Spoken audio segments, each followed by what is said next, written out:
Nico's.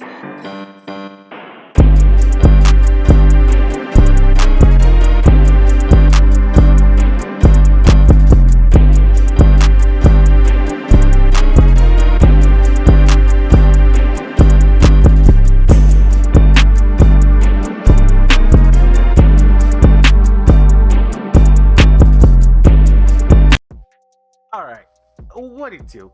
Needless to say, we're all excited about Gotham Knights. I mean, honestly, it looks like it's gonna be some fun gameplay.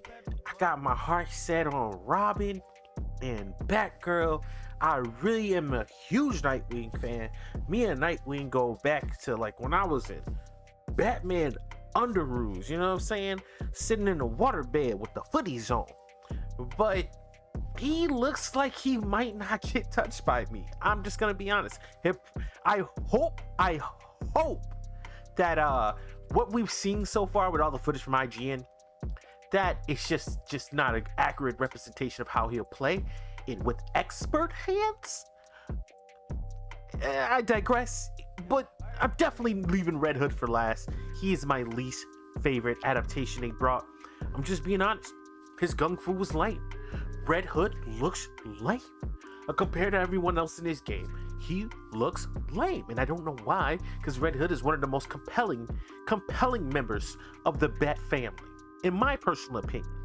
So, this video was dedicated to, I want to give or take a few things I think you need to know before you start playing Gotham Knights. I might say 10, I might say 15. I'm not really sure what I say in the process of making this video, but I think it's time for you to understand and just give you a good update on what you should know before you buy Gotham Knights so you can make an informed buy. Now, if you haven't already liked this video, this is the part where you hit that button like you got nothing else going on with your day. And if you're not a subscriber to the channel, what are you waiting for? I bring you nothing but good content from all the Marvel and DC games, in RPGs, and horror games you can get your hands on. So without further ado, subscribe to the channel, my guy. Now, let's get right into the video and let's talk about some things you need to know before you buy Gotham Knights. The first thing you need to know about Gotham Knights, let's say the first thing, is the story. This takes place in a Gotham pre-Bruce Wayne.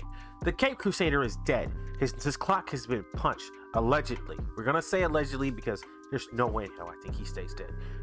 You have so many scenarios with the villains of this game, the Court of Owls, which are known for, and let's just say DNA manipulation, that he could still make a reappearance. But as we stand, the sons of Gotham and daughter have come together to unite and protect Gotham in its stead against the underlying threats of Gotham. These villains have matured without Bruce Wayne for quite some time, and now we're going to see what that world looks like. We're going to see what they can do against the underlying threat of the true arch villain of Gotham, the Court of Owls. I say another important thing you want to focus on is, who are they? Well, we have Barbara Gordon, the daughter of Commissioner Gordon, which is also presumed dead in this game as well. She is Oracle and Batgirl, one of the characters that are going to play closest to Bruce Wayne out of every other character that you know from any of the other Batman Arkham games. She's supposedly going to be the one that is going to be more detective-y, more stealthy, with combat that you're familiar with. But she's not alone. Along with her comes the first two Robins to take on the mantle, Dick Grayson and Jason Todd, the Nightwing and the Red Hood, respectively. Now, these two are going to play with styles that some would say fit their comic accurate representation, quite unlike what you've seen in previous games that they've been involved in. Nightwing is a more acrobatic hero. He'll be coming with acrobatics. That is kind of what he does. Now, as well as he be able to do his whole detective thing, Nightwing's style is through his gymnastics. So his combat is going to be one for those of you who are good at dodging, love your counters, and just love the good old close quarters combat. That's your boy Nightwing. He's gonna come in quiet and he's gonna leave with nothing but style. Put on those style points, Nightwing. Put on those style points. Then you got the man who took the wheels off the Batmobile. Him from the grave himself. The warrior. The mask murderer. Turned vigilante goodness. The outsider. Jason Todd. I love Jason Todd in the comics. And I love Jason Todd in most animation things that he's been adapted with. I think his version of Titans is actually is really good as well. I'm not really sure how I feel about this version of Jason Todd. He's supposed to be a more broody character. He's the big brawler guy, right? He's the one with all the muscle mass, and he's the one that's going to put you on your ass. And that is kind of his style that he goes for, as you can see here on screen. I'm not a fan. I'm just not a fan. Just not a fan of Red Hood. Not a fan of the Red Hood. Hopefully, what we've seen so far, he plays better. Sometimes it'll be like that. Like sometimes you'll see a character and you'll look at them and their movesets that's been displayed to you, and you'll think to yourself, "Oh, this sucks." But they actually are pretty freaking cool. So hopefully that's the case with Red Hood, and he's actually pretty badass. But as it stands right now, I just don't know. Then we get to my boy, one of my favorite DC heroes in the world, Tim Drake Robin. Tim Drake's Robin has gone through a lot of changes throughout the course of his career. He has been the Red Robin, and even now in the comics, he's the leader of the Teen Titans. He has a lot going on, and that might be where this Robin is headed. This is his first official assignment. He just became Robin. Batman's gone, but he just became Robin. So he's gonna play totally different. He's gonna have his stealth, but he's gonna use his experience, his mental fortitude, in order to, attack differently. That's what I think I like best about this Robin, is that he plays with a kind of a hybrid style. He kind of feels like, you're playing Batman in one of the other Arkham games, but he's still he's really high tech, and that makes him unique in his own right. And I'm just a fan of him, man. He seems badass, and he's probably gonna be my main. Now, what would this game be without its villains? This game is going to have, so far confirmed, 4 major villains. We have Harley Quinn, we have Clayface, we have Penguin, and we have Mr. Freeze. But it's been alluded at we're having more villains as well that you have to find out through detecting. You're using your detecting skills, I should say, in Gotham, and triggering and figuring out these events as they happen.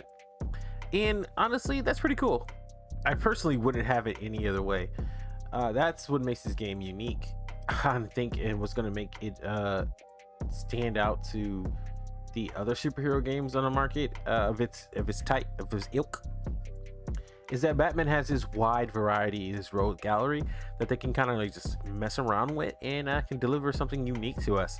And if they can stick to the landing with these villains, these potential hidden villains in the Court of Owls, this could be one hell of a campaign. And might I say, it might just be chilling. No? Nobody? Okay. On to the next part. Although this game is single player, it can also be shared with a friend. Yes, this game is co-op. Yes, each night can be played by the same person if that's what you're into, and you guys can play together with your friends, which is interesting. And here's a 2-parter for you. It's drop in, drop out. Yes, folks.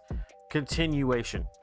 We have the ability to play with our friends and go around the city and do our own thing, solve our own mysteries. And when we go back to our world, if we found, something that we already found in the friend's world, the game will ask us, do you want to still proceed with this since you already done this or not? That's pretty interesting. I like that a lot. And I think that's something that's going to be really, really cool. I do think that's going to be really, really cool. I'm really interested in seeing the different versions of Knights that my friends are running. In all that, we got to get down to what makes the Knights unique, and that is going to be their skill trees. Each Knight will have their own skill trees. They'll have their skills and their momentum abilities. They have their 3 core set skills, and then they have their knighthood abilities, which will be completed when you unlock knighthood. I think that's going to be really, really cool. So everyone's play style could be a tad bit differently. I might want to go skill tree 1 and skill tree 2, or you might want to go skill tree 2 and skill tree 3, or you might just want to go pure knighthood. Who knows how you exactly want to play? And that makes everyone's character feels more unique than the other. And to tie in with skill trees, and we're talking about things that you need to know before you get into this game, let's also talk about what's going to really make your knight stand out, and that's going to be their design, their cosmetics, their powers, and their outfits. This game boasts about 20 different styles upon launch that can come with pre-order versus just playing in core gameplay and unlocking, as well as every suit comes with its own power base that can be redesigned for different attachments. We're talking elementals, and I think that's going to be really interesting. Different powers and ability sets. So it's not just what your knight wears, it's also what is equipped on your knight as well. That makes your knight uniquely different from other knights. That gives you the ability to play differently. So everyone comes with their own cool little abilities. I mean, like I said, I don't see anything wrong with that. I think that makes them all seem diverse, and you can really tell that they put a lot of time into this. Yeah, I think this is what is going to be for the people who like the numbers. The Marvel Avengers people coming over to this game, the Warframe people, the Destiny people, the number people that are fans of these characters, they're going to have something to do, something to continuously pay. They're going to have a reason to continuously keep playing the game, because they want to try to make their characters the strongest whatsoever. And before we wrap up this video, I think we need to talk about that. What is the reason to keep playing the game? Well, we got post-game. As of the recording of this video, we supposedly have been told that there will be post-game content of other things to find, other villains lurking around the city, other things to wrap a bow on. Now, we do not know that we're going to get any post-game launch, but currently that's what we do know, that this game will have stuff going on. It seems to be a simple point of this game has continuously a lot of replay value, by as in when your day is done, you defeated a quarter owls, it doesn't mean Gotham is over. Gotham doesn't rest. Crime doesn't rest. When one thing goes down, another thing rises in Gotham, and it's your job as a knight to figure that out with your detective work and, put it into it. So yeah, that's the end of the video, and that's about, I want to say, I don't know, maybe 10 things that need to know about Gotham Knight before you buy the game. I hope you enjoyed this video. I had fun putting it together for you guys. I've really been thinking about this game a lot. I'm personally going to be playing this game. I'll be streaming this game live on Twitch and on my YouTube channel, so you'll be able to see me on both those things. If you haven't already subscribed and have your notifications on, do that now, because the streams will be happening on the weekends, so you can definitely sit and tune in.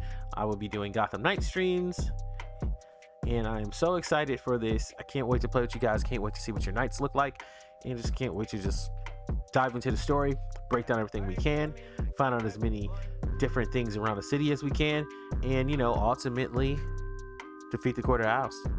Thanks for watching, guys. See you next video.